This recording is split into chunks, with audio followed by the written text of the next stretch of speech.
माया से जो माय गहिल कोचा से जो आग उठाबै छै कि दुनू बहिन मूर्छित भए के धरती पर गिर जाय छै। माय गहिल के चरण धए के दुनू बहिन कानै छै, कहै छै हे बुढ़िया तू बुढ़िया भिख मंगनी नहीं छो, लागे छ कोनो भगवती महारानी हमरा फुलबाड़ी में आबि के हमरा दुनू बहिन के परीक्षा ले रहल छै। जी हो कल के मालिक चीन हमरे नाम छे गहिल माय गोसाई हमरे भक्तर से बक तू मार के सुगा बने लही। आब तोरा दुनू बहिन के जान जीवन हम फुलबाड़ी में नहीं बच्चो दबाओ जाए गानी के गे गुनामा में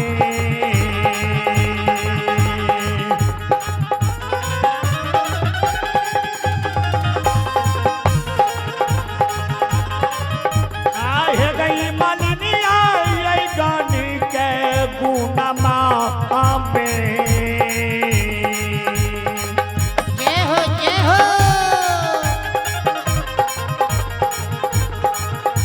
चलिए देवो के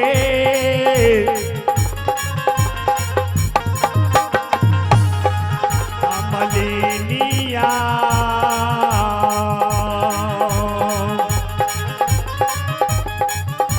चल बहुत नागे भूल गे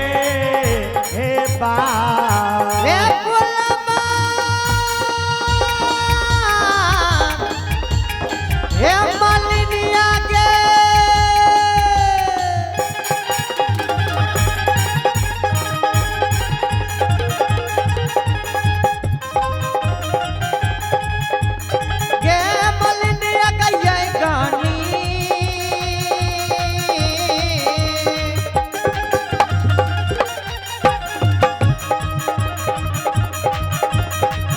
गई गोन से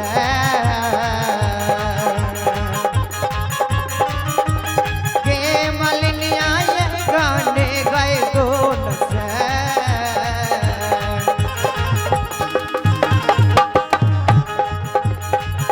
अजलई बहू के मलिनिया बालिनिया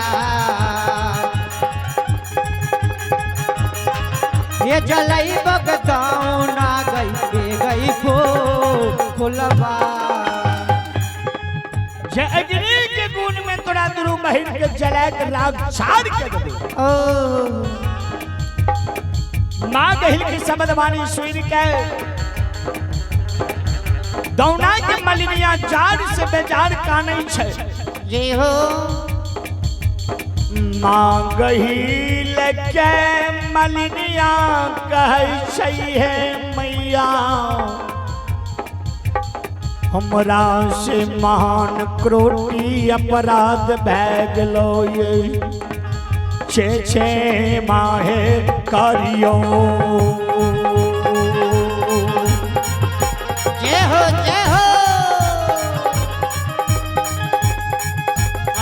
छे मा करियो ये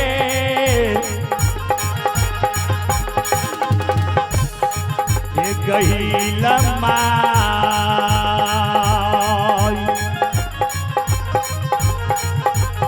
करियो करो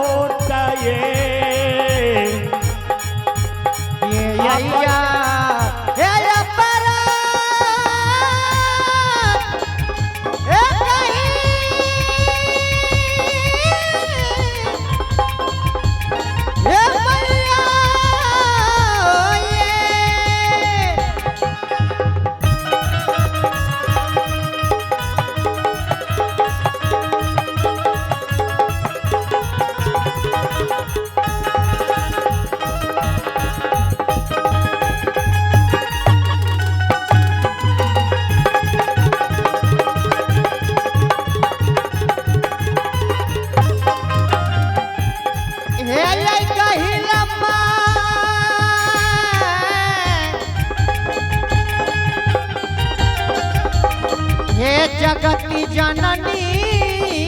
हे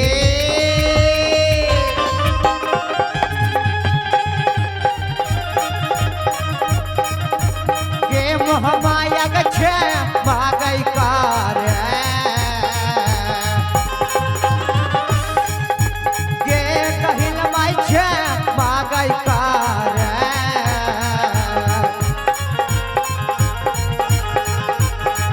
आकार के गहेल एक कार करो ता गई गैया या परा बाल मैया गहील भगवती महारानी की जय संत रूपी मक्तर बाबा की जय